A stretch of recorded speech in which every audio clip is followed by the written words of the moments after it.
José, é muito linda a história de José, não é verdade? Quando a pessoa escuta, José se tornou o governador do Egito.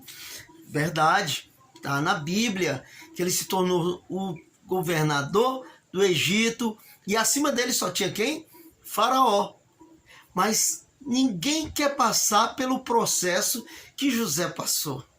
Que houve um processo. José estava na casa de seu pai.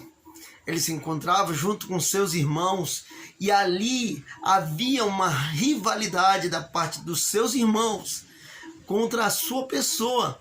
E ao ponto de eles pegarem e jogarem José num poço. Jogarem José num poço como se fosse um animal, como se fosse qualquer coisa, uma coisa sem valor. José, ele passou pelo processo do poço. José passou pelo processo de ouvir os irmãos matar o próprio irmão. Eles maquinavam, eles planejavam destruir a vida do próprio irmão. Mas aí eles mudaram de ideia e veio um outro plano. E o outro plano qual foi? Vender José para os israelitas. Ismaelita. Era para vender para os ismaelitas e eles venderam, acreditam? Vendeu José para os ismaelitas, não é israelita, ismaelita. E aí levou ele para onde? Para o Egito. É muito legal, né? Ouvir a história de José. José, governador do Egito, mas ele agora já não estava mais no fundo do poço. Ele foi tirado e agora o quê? Era escravo, uma mercadoria nas mãos dos ismaelitas.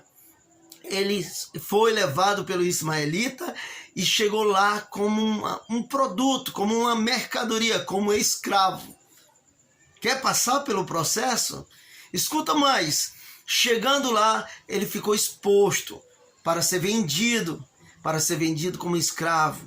E ali naquele meio tinha um homem chamado Potifar. E quando Potifar olhou para José, ele simplesmente comprou e levou para a sua casa. Agora, sabe o que é mais interessante nessa história? Se você parar para pensar, José, na palavra de Deus, conta que ele não resmungava, ele não questionava, pelo contrário, se você observar, ele adorava a Deus em qualquer circunstância. E quando ele chegou na casa de Potifar, meu querido, olha o que aconteceu. A casa do seu senhor, no caso Potifar, ficou próspera. Começou a dar tudo certo na casa de Potifar. Por quê? Porque lá havia um homem de Deus.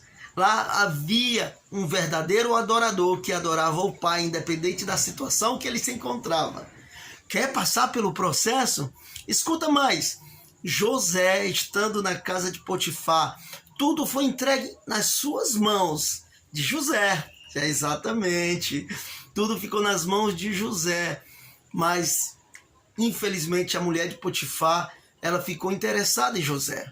E quando ela se interessou, algumas vezes ela começou a chegar junto dele, ali tentando de alguma forma levar ele para a cama. E quando chegou ao ponto de ela querer realmente forçar, José mais uma vez mantém a sua fidelidade com Deus. Ele foge da mulher de Potifar. Ele foge e as suas vestes ficam na mão de quem? Da mulher de Potifar.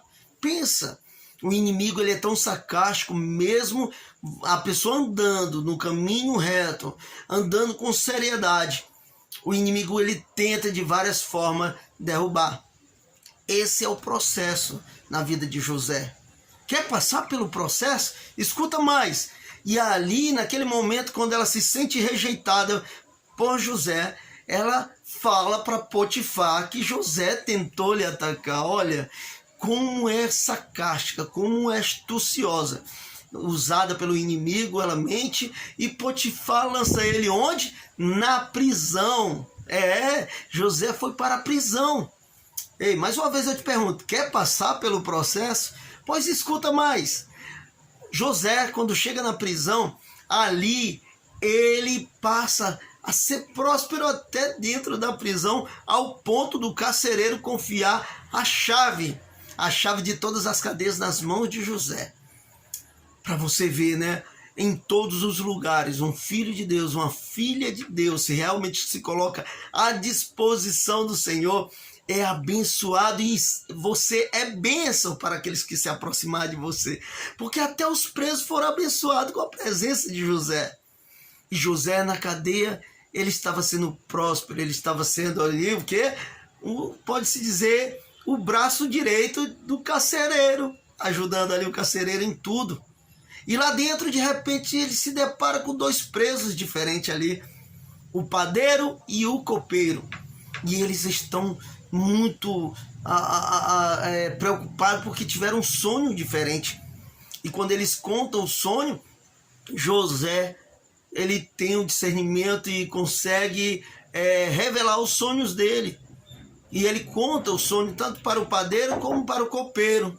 E quando ele conta o sonho, o que é que acontece? Naquele momento, acontece tudo aquilo que ele viu sobre a vida sobre a vida do padeiro e do copeiro. E ali ele pega e acontece tudo de acordo com o que ele falou. Acontece tudo direitinho como ele falou. E aí, o que é que acontece? O padeiro, ele é enforcado. E ele é enforcado. Foi acontecer da mesma forma que José revelou o sonho. E o copeiro, ele o quê? É restituído o seu cargo, o seu trabalho. E quando ele é restituído ali o seu trabalho, ele volta para o palácio, né? Ele vai servir novamente o faraó. E quando ele volta, o que é que acontece? José lhe pede: lembra de mim quando você estiver lá, dá essa força. E mais uma vez o processo. Quer passar pelo processo? Escuta mais. Passa muito tempo, acho que, salvo engano, 3 anos, e ainda ele não é lembrado pelo copeiro. O copeiro nem se lembra de José. Mas um dia acredita que Faraó tem um sonho.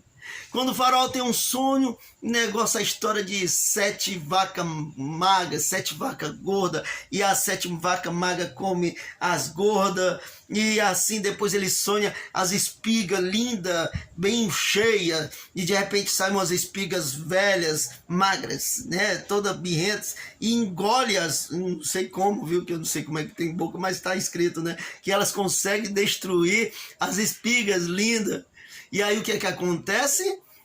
Naquele momento, ele pega e fica chamando todos os curandeiros, adivinhadeiros, sei lá, os adivinhos, para poder explicar aquele sonho. Ninguém consegue, ninguém.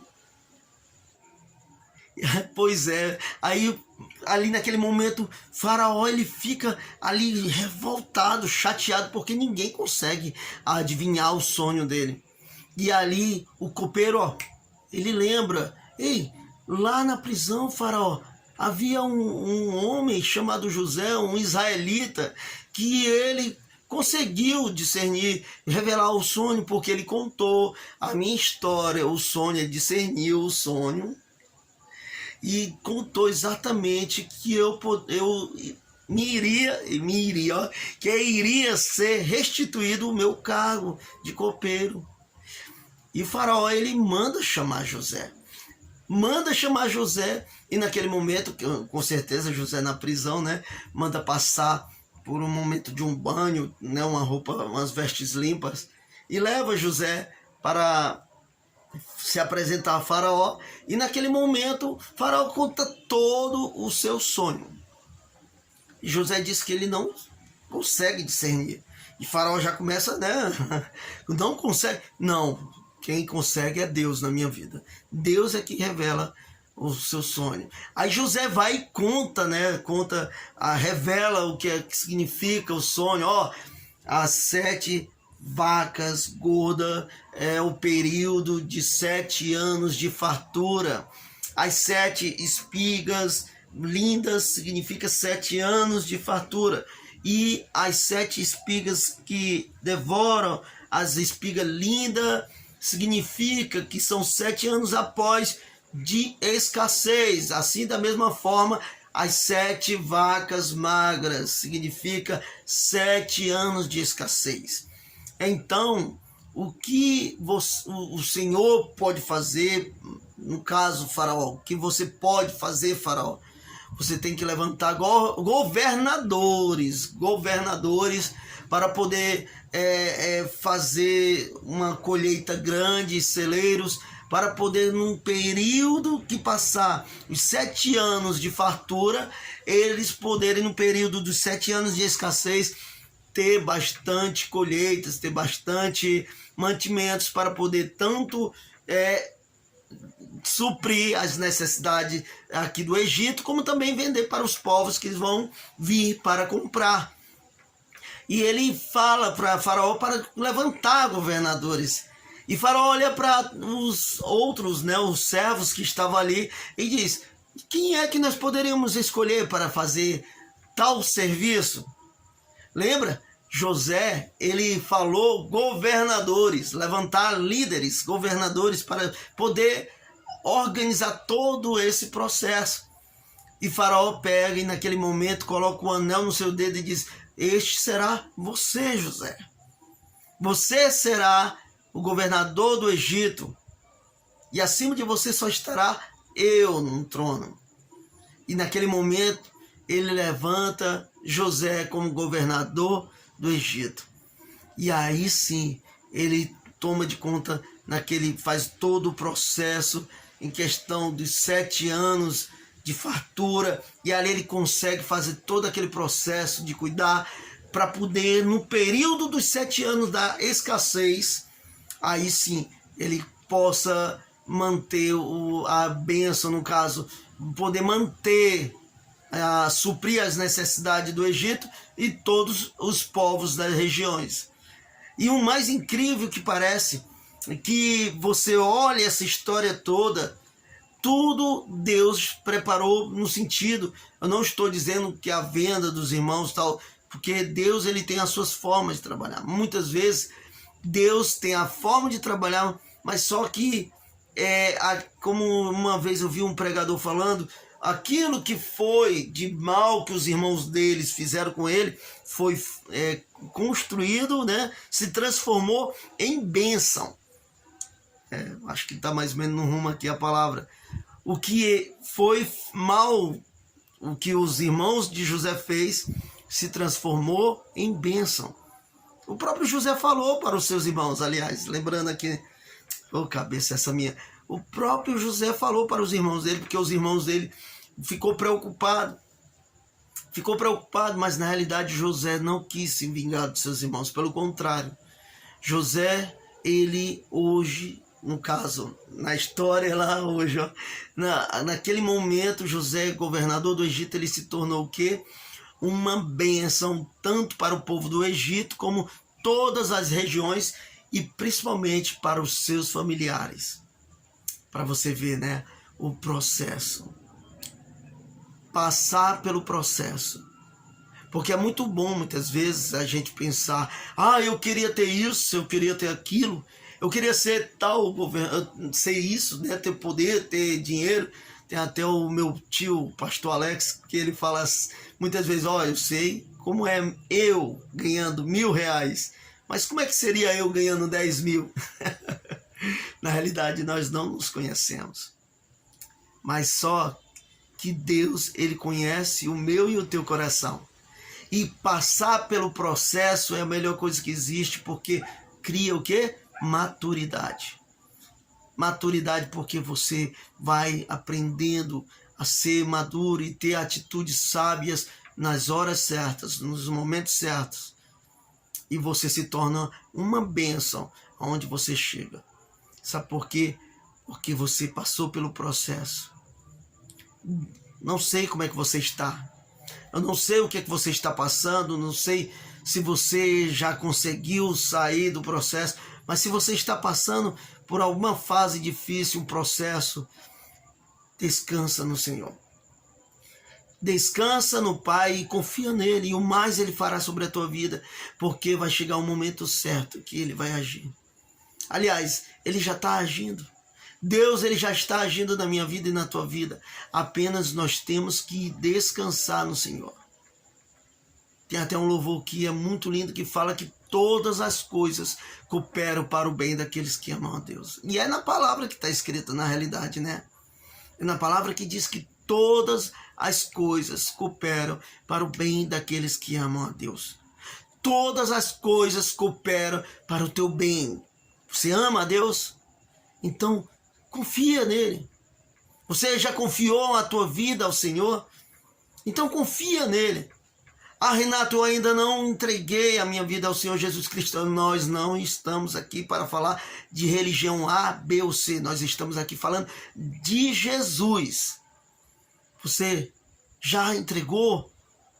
Porque a própria palavra de Deus, aliás, o próprio Senhor Jesus Cristo diz na palavra: vinde a mim, todos que estáis cansados e sobrecarregados, e eu vos aliviarei. Tomai sobre vós o meu jugo, que é leve e suave, e aprendei de mim, que sou manso e humilde de coração. Que ele tem preparado para mim e para você. É Deus, só Deus mesmo para poder... Não sei nem... Só Deus sabe. Porque o que o Senhor tem preparado para nós é muito maravilhoso. Renato, mas é aqui na terra? Não sei. Mas se não for aqui na terra, uma coisa eu tenho certeza. Que nós vamos desfrutar de algo muito maravilhoso, que é o céu. Ao lado do nosso Senhor Jesus Cristo, onde não vai haver mais choro, nem tristeza e nem pranto. Doenças, nada disso vai ter. Pelo contrário, só alegria na presença do nosso Deus Todo-Poderoso. Então, se volte para o Pai, se volte para o Senhor. É o processo. Está passando pelo processo? Calma, calma. O momento certo vai chegar da bênção sobre a tua vida. As bênçãos que o Senhor tem preparado para você. E se não for aqui nessa terra, será lá no céu. Que lá vai ser maravilhoso demais. Amém? Pois que o Senhor Jesus Cristo te abençoe e te guarde. E até o próximo vídeo. Assim, se Deus permitir, em nome de Jesus Cristo.